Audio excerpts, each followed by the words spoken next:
Ted, thank you so much, man. It's great to hear from you, a longtime friend, especially on the introduction. I can't thank you enough. Today, I want to start out. I want to talk about training the total athlete today, and I'm talking about training the mind, the body, and the heart. I'll begin by discussing the importance of developing relationships. Coach Dan Taylor from Georgia Tech said it a while ago. People first, always. The first half of my presentation is going to be about relationships. Then I'll finish by discussing the importance of results in a strength training program. My presentation today is a culmination of 20 years in the profession. I'll be vulnerable. I'll tell of some of the mistakes I've made along the way. Before I get started today, I want to thank my Lord for this platform to speak today and for allowing me to live out my passion as a strength coach. I want to thank my wife, my high school sweetheart. As Coach Garrett said, it takes a special woman to be a coach's wife. She's allowed me to move all over the country and chase my dreams. And we're blessed with two young kids, my son Harrison and my daughter Mary Grace. I want to thank Sean Brown and his team. I'm humbled and honored to be included today, and was just really, really excited for this opportunity when Sean reached out to me. I want to thank every sponsor, every attendee, and every one of my former coworkers that hold a special place in my heart. There's more than 50 strength coaches on this list here whom I've been blessed to work with over my 20-year career. Each and every one of them I've learned from. So nothing that you hear today comes from my program. It is nothing that I invented. It's something that I've borrowed from each and every one of these coaches. My 20-year career, has been an interesting one, and Ted mentioned it a little bit as he introduced me there. But I never intended to be a college basketball strength coach. I never intended to work in the private sector. But I've learned that I plan my ways, but the Lord determines my steps. In my early 20s, I began at University of Louisville with their football program as a student assistant and worked my way up to be a grad assistant. That's where I cut my teeth. I started by taking trash out every day in the weight room and mopping the platforms, and was able to work my way up from there. In my early 20s, I was blessed to accept a job with the Bengals, while Marvin Lewis was the head coach and Chip Morton was the head strength coach. And I was able to learn there what it takes to work in the pros. From there, I got an opportunity to launch a pro athlete training business in Cincinnati at Ignition. And during my time there, I was taught more about business development than I was about coaching. But it gave me an opportunity to start consulting with different teams and organizations. And the first opportunity was with NFL Network, where they brought me in 2015, and I was able to write articles for NFL.com about nutrition and training, and was also able to do a number of training videos with my high-level pro athletes for NFL Network. That led me into college basketball, where Xavier Basketball and their head strength coach, Matt Jennings, brought me down to work with the team on speed and agility training, and specifically getting athletes prepared for the NBA Combine. And then that opened up an opportunity to go up to Dayton and work with the Flyer basketball team, and that was more on their strength training program. In 2017, I was blessed to accept a job here at Indiana, and I've spent the last 4 seasons. Working in the private sector was the best training ground for me to develop as a coach. It taught me how to build a brand, sell a program, and really a system. It taught me how to write it down. And Ted mentioned this. We were able to develop a speed system certification and have been able to certify coaches worldwide. This is a picture of me with the Auburn football strength staff a few years back, where we were able to go down and certify their strength staff in the speed system. Working in the private sector also taught me how to recruit. Specifically for the NFL Combine, I'd recruit about 100 players every year to try to get 25 players to prepare them for the NFL Combine. It taught me about relationships, and relationships that are built on trust. It also taught me that those results will come, but not until the relationship is built. So if there's any young coaches on the webinar today, I just want to tell you not to limit yourself to one sport or maybe working in the private sector or not the private sector. I've learned if you can coach regardless of sport, age, or level. When I'm talking at conferences or just talking to strength coaches in general, the first question that I get after they look at my resume of 15 plus years working with football players, they'll ask me, what's the biggest difference in training football players and basketball players? You know, during my time with the Bengals, I was blessed to work with Robert Harris, who's the head strength coach for the Kentucky men's basketball team, and Mike Rayfeld, who's the head strength coach for the UConn Huskies men's basketball team. And we discuss this topic often. And I think if you look at them, you know, the first and foremost is a training history of the athlete. My first year here at Indiana, I was training our freshmen in week 1. And one of the athletes, as I told them we were going to do a barbell complex, they asked me, what is a barbell? And it hit me right there that I'm working with a blank slate. You know, the different body types. Obviously, I'm working with long limb players here at Indiana. A lot of ectomorph body types has definitely been a big difference. The calendar year, basketball in college is a 2-semester sport. It's one of the only sports that is actually spans across the fall and spring semester. Then the in-season model, you know, finding rhythm. In the Big Ten, we play nearly every night because of our TV contracts. So we play on ESPN, Fox, and on Big Ten Network. And that puts you in a situation where you have to play 7 nights a week. So finding rhythm is really, really difficult. Practices when you're in the NFL or even in college football, they look the same almost every week because you're either playing on Saturday or Sunday. Your lifts look the same each week, and you can really follow progression in that, and periodization. You know, the travel in football, college football, maybe you get on the plane 5-6 times a year. College basketball, it's 15 to 20 times per year. One of the biggest differences is the off-season model and the length of that. My off-season here, which any college strength coach that you would talk to would say June and July is the 2 biggest training months. If you go across campus here and you talk to the Indiana football strength coach, he gets the month of January, February, March, April, May, June, July, and then they start practice in August. So they're really getting 7 months to develop their players. But the one thing that I've learned that remains the same, regardless of sport, it comes down to the 2 R's, which is results and relationships. So before I get started here, I want you to think for a moment and answer these 2 questions. Number 1, who evaluates you as a strength coach? And number 2, how are you evaluated as a strength coach? In other words, what do you need to do to be considered successful in your craft? I decided to poll 10 of my colleagues who I know personally that are strength and conditioning coaches, and this is how they rank their job in terms of how they are evaluated. Number 1 was wins and losses. Number 2 was health of the team. Number 3 was strength and testing numbers. And number 4 was relationships with the players. I then asked them how they prefer to be evaluated. So taking those same 4 components and asking them if it was up to them, how would you want to be graded on how you do your job? And ranking them first to last, it was relationships, number 1, strength gains, number 2, health of the team, number 3, wins and losses, number 4. And I would just say, you know, if you look at the relationships being number 1, if we're in it as coaches for the right reasons, then building relationships that come natural to us. Number 2, strength gains. This is what we're paid to do. This is what we're taught to do. It's what we go to school to do, what we learn from our colleagues to do. So that would be number 2. Number 3, the health.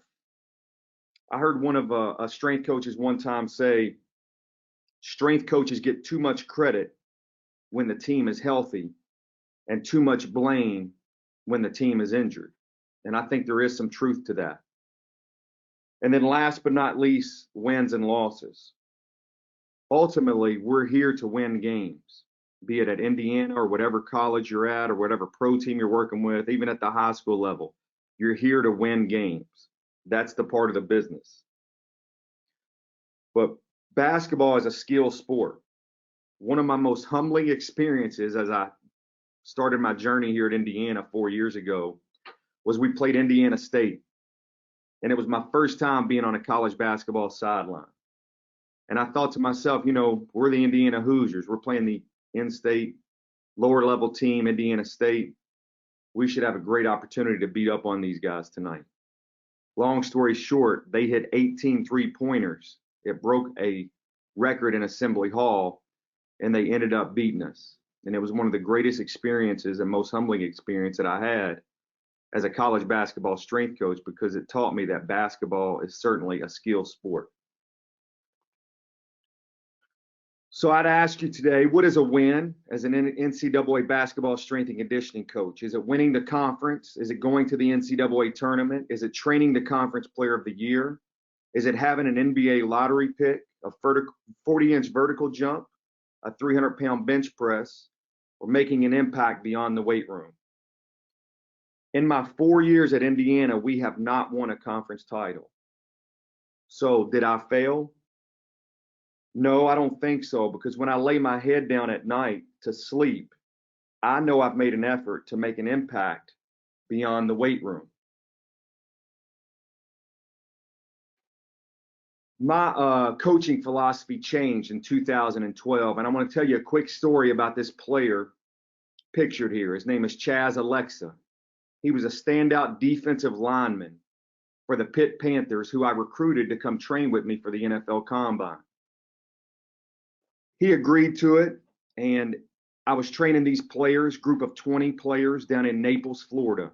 And we were a couple weeks out of the NFL Combine, and we had finished training on a Saturday afternoon, and I heard some of the players talking amongst themselves about going out and renting jet skis.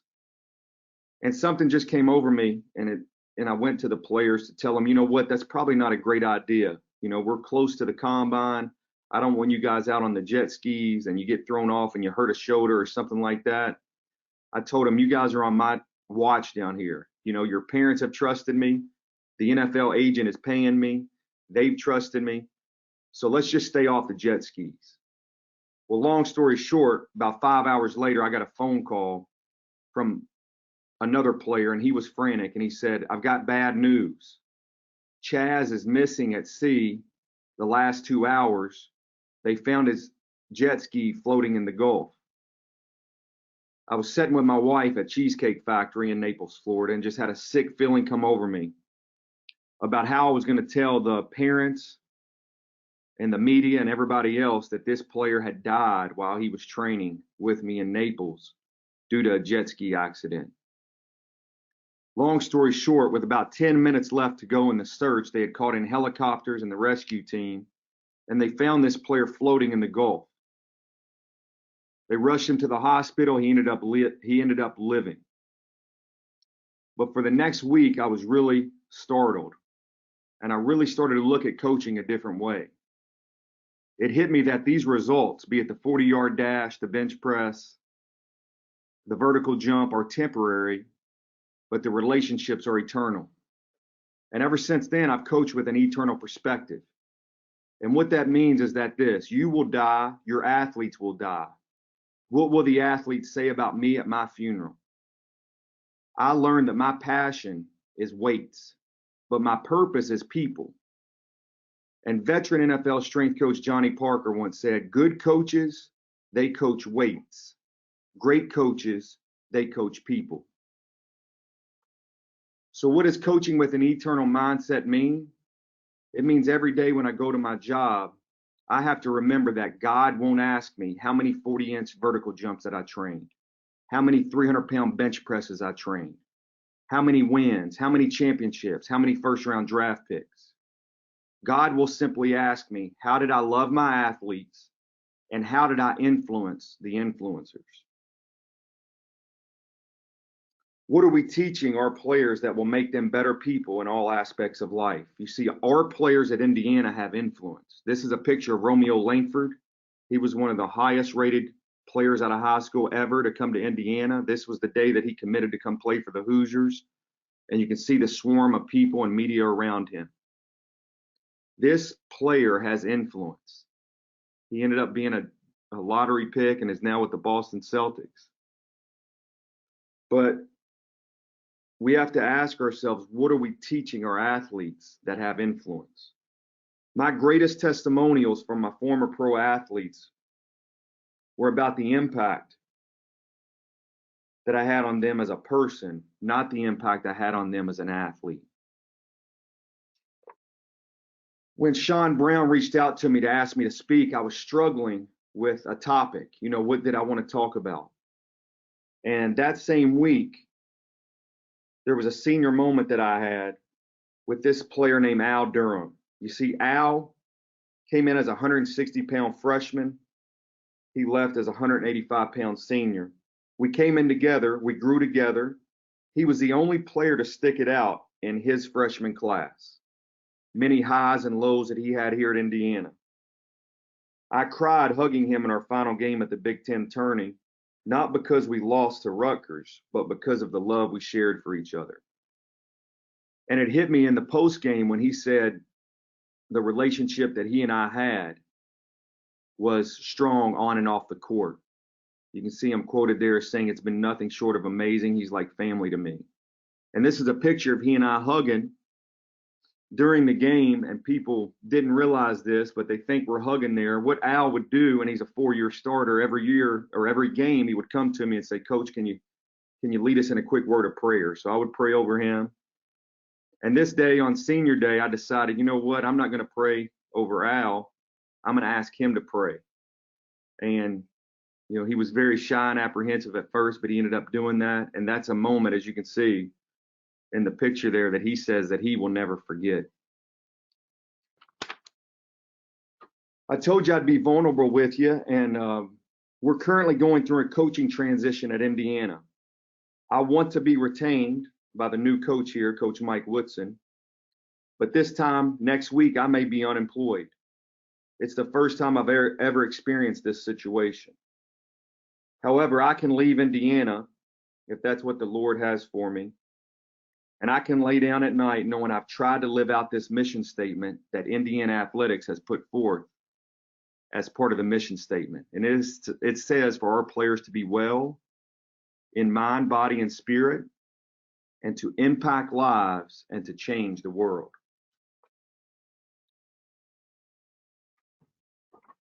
You're probably on this call today as a coach.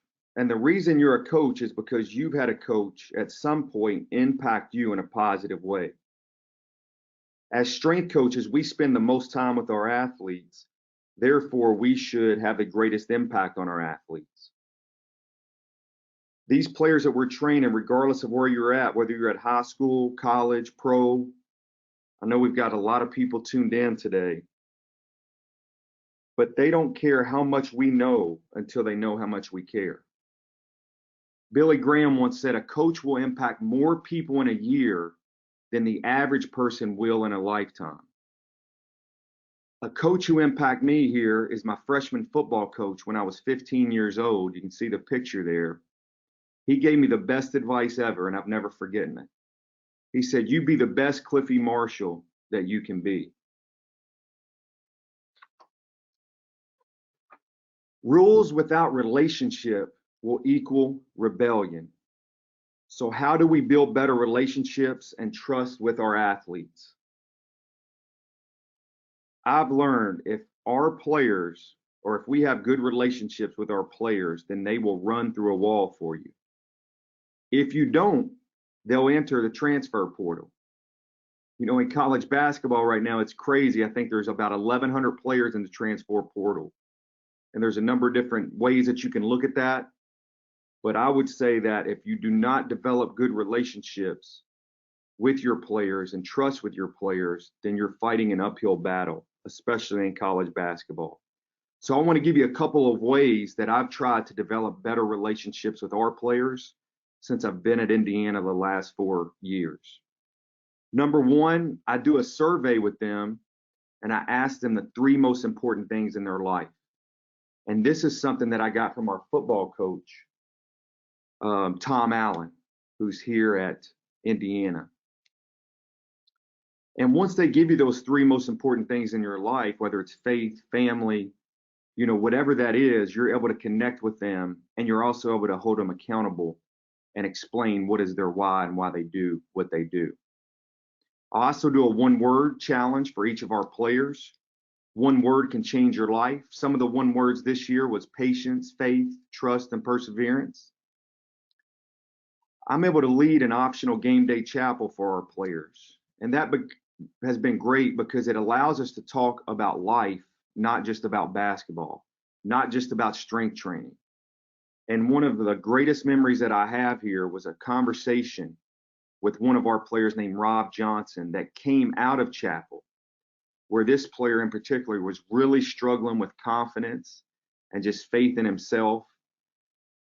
And that game that we had that conversation pregame, he was able to go out and score his all-time personal best. And the next game, he was able to go out and break the all-time three-point record in a game played for the Indiana Hoosiers, an all-time record, as many good shooters have been here. And he kind of acknowledged that the talk that we had about faith really helped him with that. I think as strength coaches, time in the weight room, my office door is always open for our players. And I've had conversations with players over my 20 years, whether it be about drugs and alcohol, girlfriend problems, family problems, things of that nature. And that's one of the most rewarding parts of the job. I think having 15 players on a basketball roster, I'm not in charge of any other sports here at Indiana, just the men's basketball team, that it's really, really easy, but also critical to connect with the players. In college football, you've got 120 players on a roster. In the NFL, you've got 85 or so players on a roster. College basketball, you've got 15, and that's a great part of this job. Another way that I'm able to build relationships and specifically hold players accountable is I have a grit scoring system that I developed with Luke Day helping me. Luke is a former assistant at Ignition and also worked with him on the Bengals staff. But Luke is now the head strength coach for the South Carolina Gamecocks football team. And he has a grit scoring system where he basically holds players accountable in 6 different areas in terms of accountability, effort, and attitude. And he was able to do this through New York Times bestseller Angela Duckworth, who wrote the book on grit. And I can get into that a little bit later. But last and not least, I want to talk about the love language survey. My biggest thing today was that if I could give these listeners one thing to take away, that is my goal. And it could be the love language survey here. The love language survey is something that I got introduced to in 2008 when I was actually going through marriage counseling with my wife.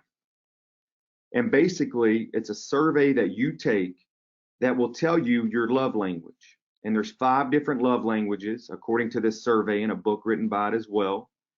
There's words of affirmation, acts of service, quality time, gifts, and physical touch. And there's examples on the screen there of each one. But I have our players take this every off season. And what's interesting is the last 3 years that we've done this, our players' number 1 love language is quality time. In other words, as a strength coach, I have to find ways to spend quality time with these athletes outside of the weight room. The way I've done that is by taking our players fishing. I mean, fishing is my love language. I love getting out and catching largemouth bass here in Bloomington, Indiana. But the players enjoy it too. Many of these guys have never fished before in their life, so they don't even know how to bait the hook. And there's a quote, you guys have probably heard it: give a man a fish and you feed him for a day. Teach a man to fish and you feed him for a lifetime. My prayer is that one day these players will look back 10, 15, 20 years from now and they're taking their kids out fishing and they'll remember the old bald-headed crazy strength coach at Indiana who taught them how to fish. Billy Donovan had a great quote as I finish up my talk here about relationships. And this was a quote from Billy Donovan after he won the national championship with the Florida Gators. Billy Donovan said, "I was depressed. I was lost total sight of what it's all about. I don't mean what it's all about in terms of what's going into winning. I mean the fact that it doesn't change your life one bit, other than someone may write next to your name, national champion coach. Outside of that, it does not change your life." And then what happens if you get to a place, and the first time it resonated with me is when I saw an interview with Tom Brady on 60 Minutes after he won his third Super Bowl, and he said, "Is this what it's all about?" Because at the end of the day, if it's all about the ring and the trophy, you lose the most valuable thing, and that is the relationships that are established. People working together to accomplish something that they could not do on their own. My last slide on relationships. You don't remember your win-loss record from 10 years ago, but you remember the relationships that you built. Now I get into talking about results and a little bit of program design. I realize that the relationships are vital and the most important thing to me, but I also understand that the results is what I'm paid to do. So I want to talk a little bit about my strength program here at Indiana. I have 3 goals when it comes to program design. Number 1, I want the program to be safe. Number 2, I want the program to be effective. And number 3, I want the program to be efficient. When it comes to safety, do no harm in the weight room. Part of the reason that we can do that is because we can train in small groups to give our players more one-on-one attention. You know, an average group size for me is 4 athletes, and I always have myself and an assistant, grad assistant that's in here to help me.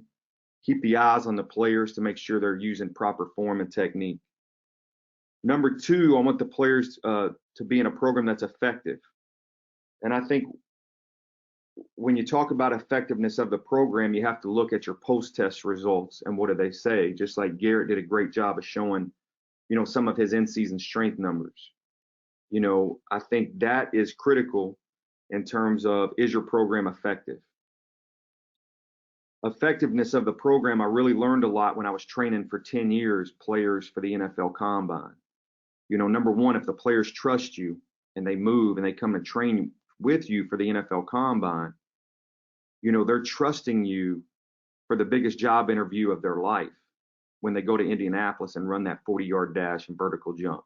The agents are paying you good money to get those results. So you have to prove that your program is effective. You know, was the vertical higher? Was the 40-yard dash faster? Proving that the program works. I think it's also critical, and I learned this working on the Bengals strength staff, is that you always let the athletes know where their best effort, you know, whether it's a dumbbell bench or whether it's pull-ups. And I keep that posted in our weight room year round so our players know exactly where they're at and exactly where they're going. Last but not least, I want the program to be efficient. 45 minutes is the average workout, you know, for me with our players here. Pace, tempo, and energy is critical during the workout. You know, just hearing the other 3 guys speak today, it's just proven that there's more than one way to skin a cat.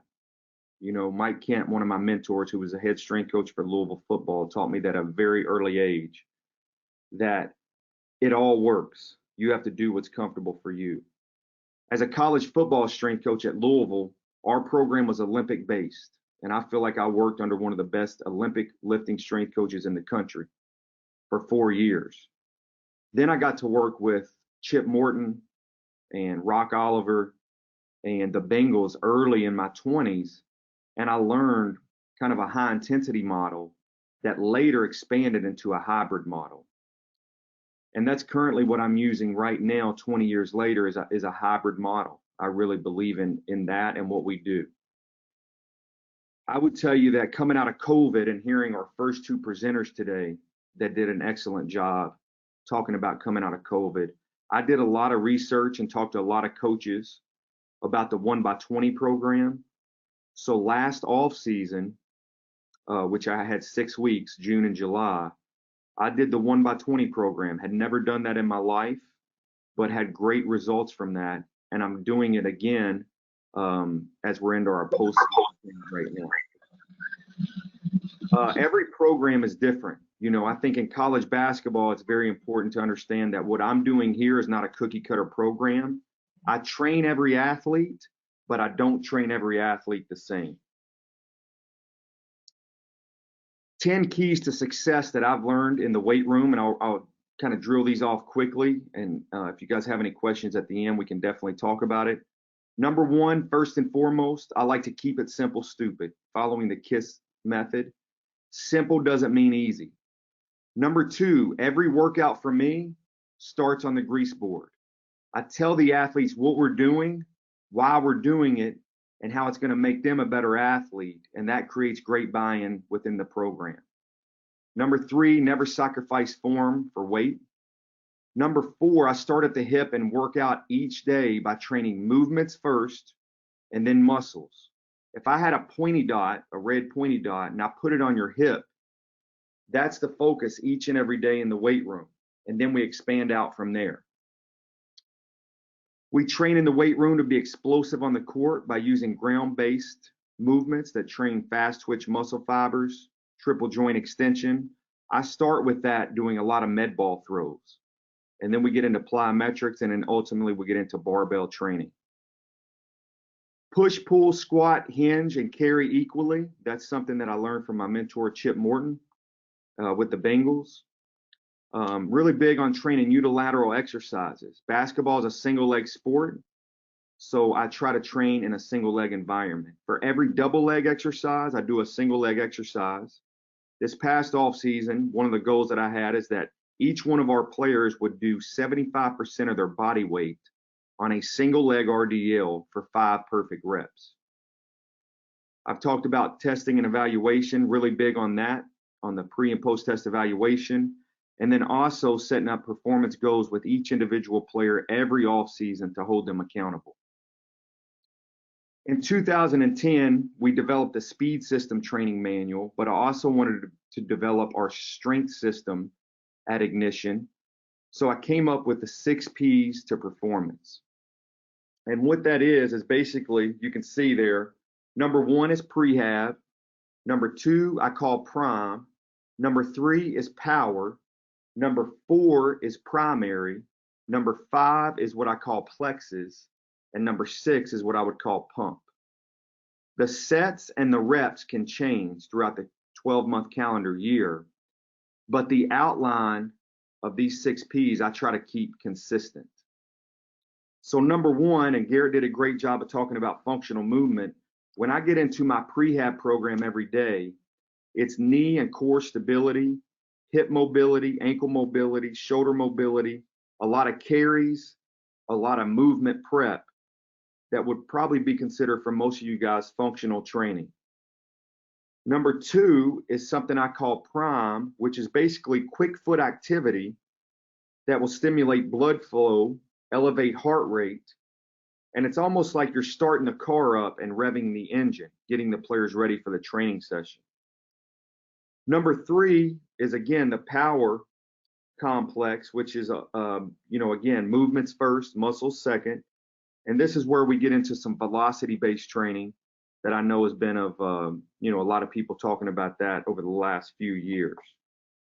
Number 4 is our primary movements each day, which is example would be trap bar squat, hip press, barbell bench, incline bench, and those are all going to be percentage-based progressions.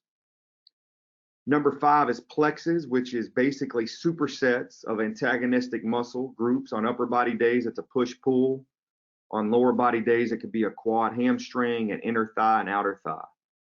Last but not least, the pump is always something that would be similar to like drop sets, sets to failure, Tabata, and I'm also doing a lot of isometric holds over the last couple of years as that final phase there.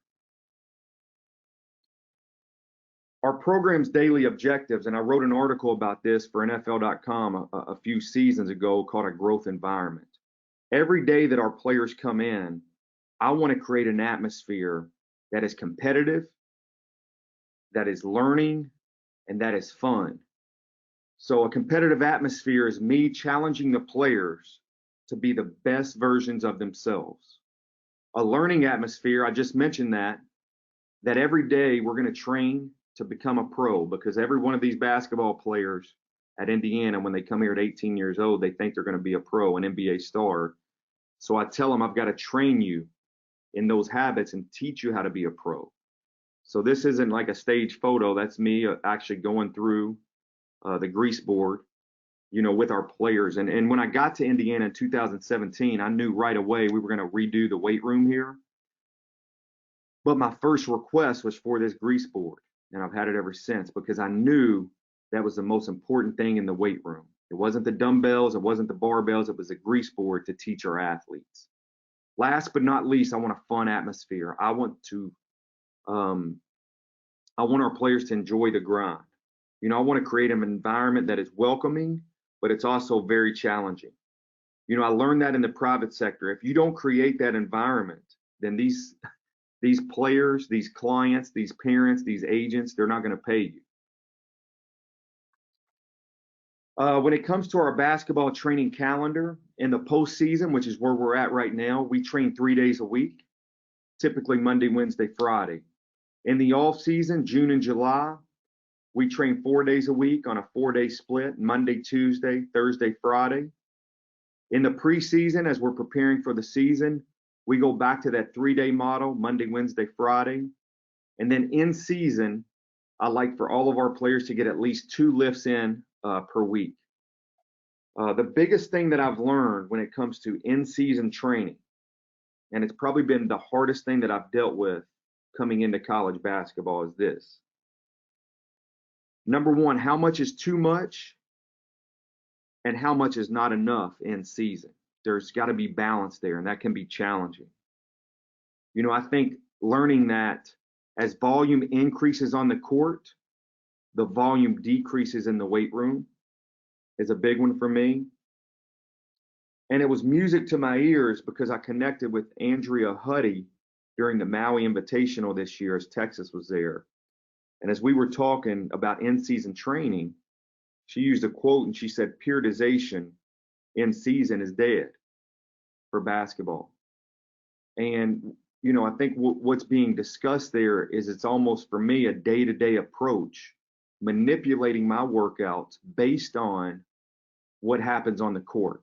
In a game, what happens in practice, how long did we practice, how far did we run, was coach upset and he punished them with extra conditioning or what have you? Did we get in at 2 a.m., 3 a.m. from a game at Nebraska, and then we had planned on training the next day? There's challenges within the in-season training model that I've dealt with here at Indiana that's been really, really hard and that I've learned to work through. I want to show you real quickly what a freshman goes through when they report to Bloomington. This is kind of our summer plan from last year. The players report to Indiana typically in early June. The first week is all pre-test evaluation and medical. And you can see kind of what we're testing our players on there.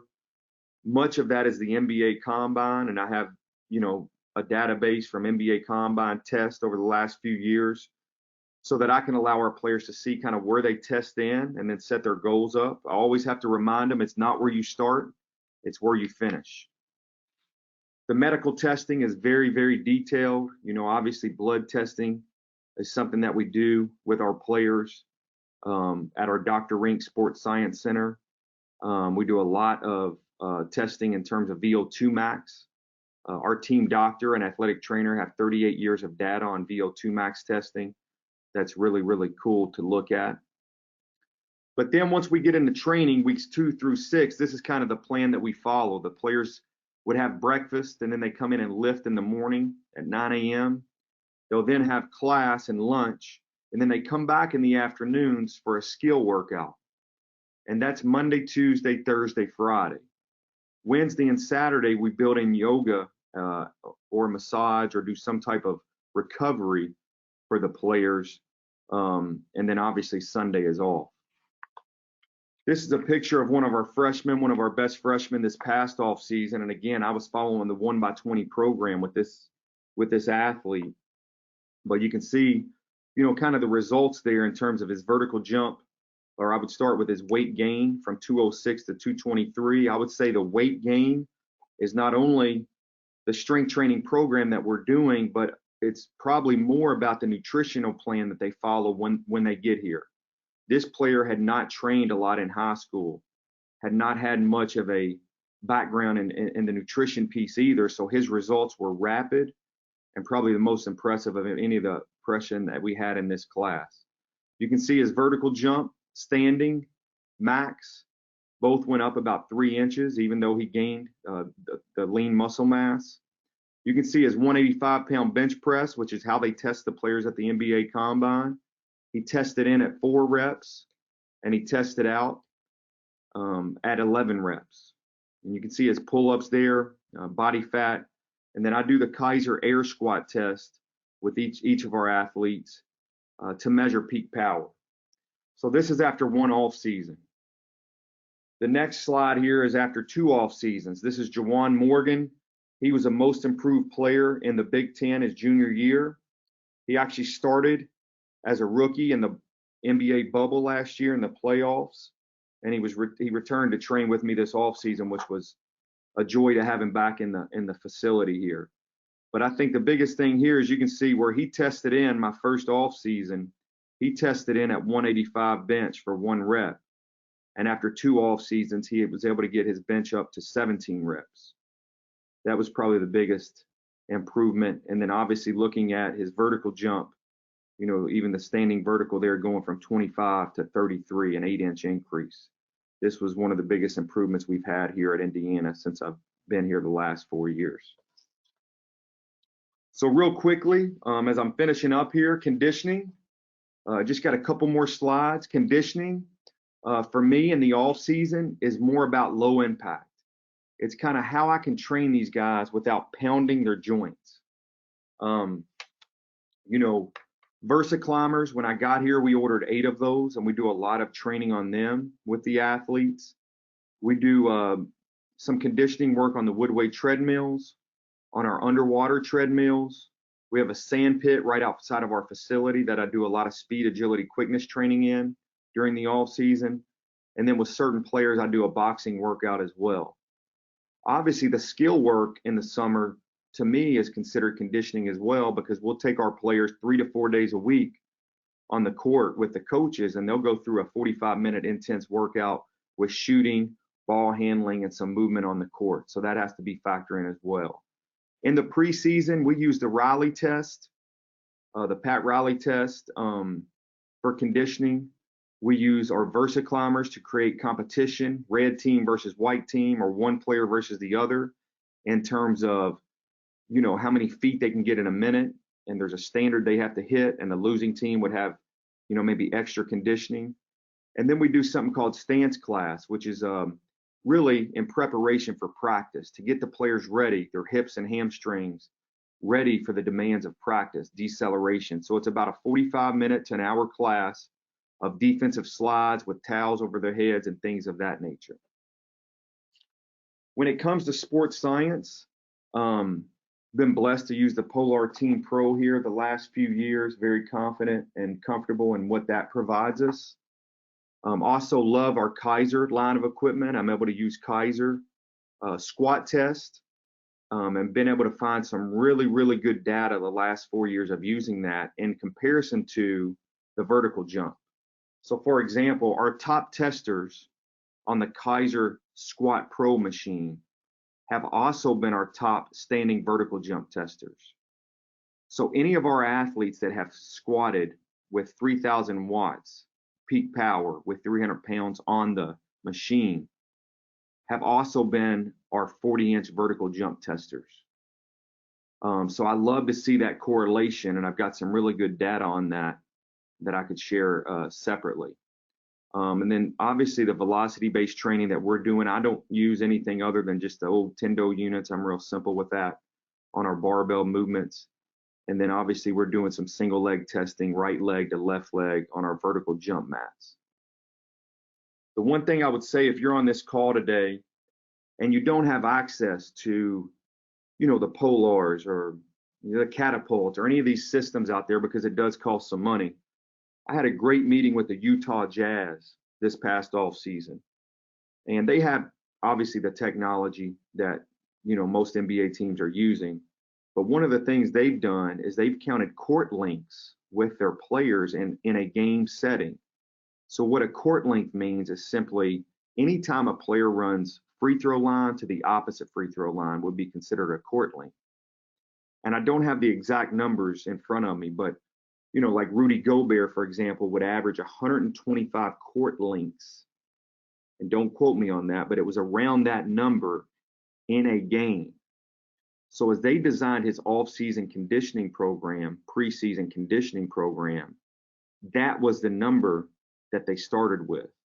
And so I was training Juwan Morgan, who I've just explained, to you guys. As I was training him this off-season, they would send me his conditioning report, and it would be about how many court lengths he would get each day, each week, and progress it that way. So I thought that was pretty cool, specifically for the coaches out there who do not have the technology, to use that in their programming. So that's my presentation. It looks like I went just right at 42 minutes. So hopefully I've got time to answer a couple questions. If you guys want to reach out to me, you can see my email there and my social media handles as well. I hope you've appreciated my presentation, and I hope there's at least one thing that you can take from the time that I've spent with you today.